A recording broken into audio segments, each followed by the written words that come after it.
вообще, честно говоря, я не мечтал стать художником-живописцем, хотя с детства я рисовал без каких-либо целей стать художником. Так сложилось, что у меня отец по профессии архитектор. Ну, мы переехали в Крым, все, папа работал архитектором еще вот в Узбекистане.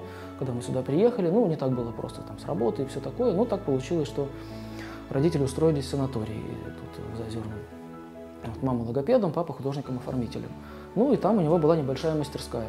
Вот. Ну, и, конечно же, иногда меня брали с собой на работу. Ну, и, конечно же, я заходил к отцу, проводил время с ним в мастерской. Он там себе рисовал какие-то стенгазеты, какие-то там афиши. Я рядом тоже сидел, что-то рисовал. Мне было интересно. О, мастерская, пахнет красками, разные баночки, скляночки красок. Ну, как-то так это все тоже наводит антураж и по-своему вдохновляет. Ну, я с интересом рисовал это. Вот. Ну и вот с этого как-то и началось, что предложили художественную школу, подумали, может быть, я как-то пойду по стопам, может быть, из меня тоже что-то выйдет. И когда уже заканчивал художественную школу, я уже знал, что есть художественное училище в Симферополе, есть два отделения – дизайн и живопись.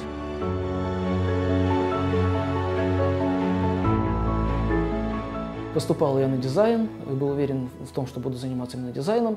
По воле судьбы так получилось, что я не поступил на дизайн, мне предложили временно поучиться на живописи.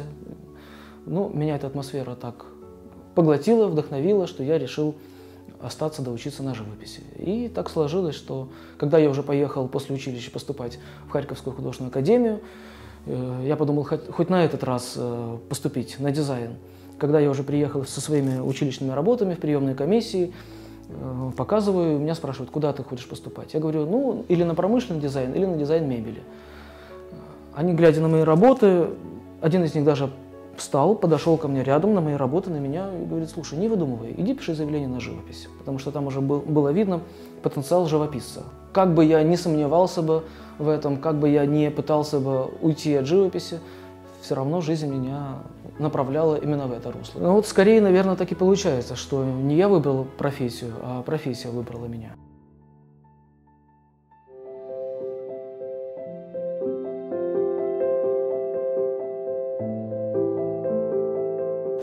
Ну, если мои работы определять уже каким-то определенным жанром, то можно сказать, что они пишутся в смешанных жанрах, в жанре импрессионизма и экспрессионизма. Вообще, я смелюсь сказать, что я владею разными техниками, так как я прошел, так сказать, всю школу образования в данной деятельности, и техники пробовались разные.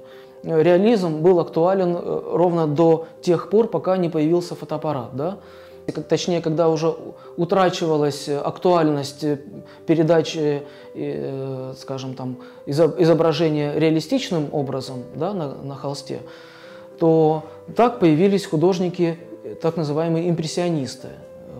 Они были в свое время новаторами данной техники, вот техники крупным мазком или, так сказать, мозаичным мазком. Время, так сказать, требовало какое-то новое новаторское выражение. Художники начали как-то вот обобщенно работать. Импрессионизм и экспрессионизм подразумевает то, что создающий картину художник, автор в этом направлении подразумевается то, что он передает таким образом прежде всего эмоцию, да, характер цвета, характер настроения от взаимодействия цветов, то есть более какие-то новаторские, смелые какие-то решения в изобразительном искусстве.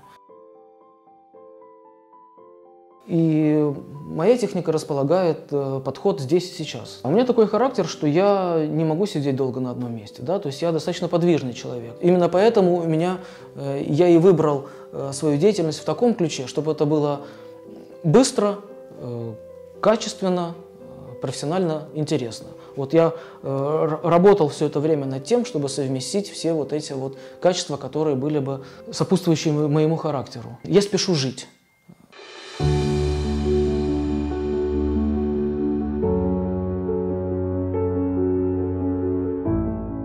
Вообще атмосфера Крыма, она такая вот вдохновляющая и созидательная. Я люблю вообще ездить по Крыму, открывать для себя какие-то новые места, восхищаться бесконечно. И не только по Крыму, и вообще по разным городам, странам. Опять же, в силу своей деятельности мне иногда приходится с удовольствием выезжать куда-то, это здорово, но всегда приятно возвращаться в Крым, иметь, так сказать, здесь базу. Особенно остро я это стал осознавать и ощущать, когда вот все-таки я жил в Харькове, пока учился, пока я там формировался, вел свою, так сказать, активно творческую выставочную деятельность. Я ездил по разным городам Украины, там, Европы с выставками. То есть я там реализовывался как художник, да, но уже вот спустя 10 лет и я уже все больше чувствовал вот эту тягу именно к родине, да, именно вот к родной земле, к родному воздуху, к родному шелесту деревьев и к родному пению кукушек по утрам. Я понимал, что я бы хотел бы все-таки быть у себя дома, в Крыму. Крым – это своего рода Мекка такая для творчества.